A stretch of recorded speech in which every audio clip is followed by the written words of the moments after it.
Wednesday morning ஃப்ரிட்ஜுக்கு மேலே நிறைய பொருள் வந்து சேர்ந்து போயிடுச்சு. அதெல்லாம் எடுத்துகிட்டு க்ளீன் பண்ணிகிட்டு இருந்தேன். ஃப்ரிட்ஜுக்குள்ளே கூட நல்லா நீட்டாக இருக்குது. ஃப்ரிட்ஜுக்கு வெளியில் நிறைய பொருள் சேர்ந்து போய் ரொம்ப மெஸ்ஸியாக இருந்துச்சு. ஃப்ரிட்ஜ் வந்து பார்த்திங்கன்னா முன்னாடியே இருக்கிறனால நம்ம எடுத்த பொருள் எல்லாத்தையுமே எடுத்து ஃப்ரிட்ஜுக்கு மேலேயே வச்சுட்றோம். சூப்பராக க்ளீன் பண்ணிவிட்டு ஒரு கிளாத் போட்டுட்டு எல்லாத்தையும் அரேஞ்ச் பண்ணி வச்சுட்டு இருந்தேன். ஃப்ரிட்ஜுக்குள்ளே க்ளீன் பண்ணுறதை ஏன் காட்டுறதில்ல அப்படின்னு பார்த்தீங்கன்னா, சின்ன பையனை வச்சுட்டு பொறுமையாலாம் எடுத்து வச்சு க்ளீன் பண்ண முடியாது. ஜஸ்ட் ஏதாவது பொருள் எடுக்க போகும்போது மெஸ்ஸியாக இருந்துச்சுன்னா உடனே நான் வந்து தொடச்சி விட்டுருவேன், அவ்வளோதான்.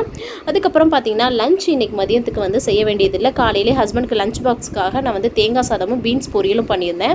அது வந்து எனக்கும் இருக்குது. ஸோ அதனால் வந்து பார்த்திங்கன்னா இட்லி பொடி வந்து பண்ணி வச்சிடலாம், காலி ஆயிடுச்சு அப்படின்னு சொல்லிட்டு அது வந்து பண்ணிட்டு இருந்தேன். இட்லி பொடிக்கு வந்து பார்த்திங்கன்னா நான் வந்து ஃபஸ்ட்டு எல்லா பருப்பையும் சேர்த்து வறுத்துக்குவேன். அதுக்கப்புறம் வந்து வரமிளகா, பூண்டு, கருவேப்பிலை அதை தனியாக வறுத்து சேர்த்துட்டு நல்லா ஆற வச்சுட்டு பவுட்ரு பண்ணி நல்லா பாக்ஸில் வந்து ஸ்டோர் பண்ணி வச்சுக்குவேன். கொஞ்சம் கொஞ்சமாக தான் நான் வந்து பண்ணி வச்சுப்பேன். அதுக்கப்புறமா தம்பியை ஸ்கூல்லேருந்து கூட்டிகிட்டு வந்துட்டு லஞ்சும் சூப்பராக சாப்பிட்டாச்சு. இன்றைக்கி எனக்கு இப்படி தான் போச்சு. நாளைக்கு ஒரு விளாக்ல பார்க்கலாம். பாய்.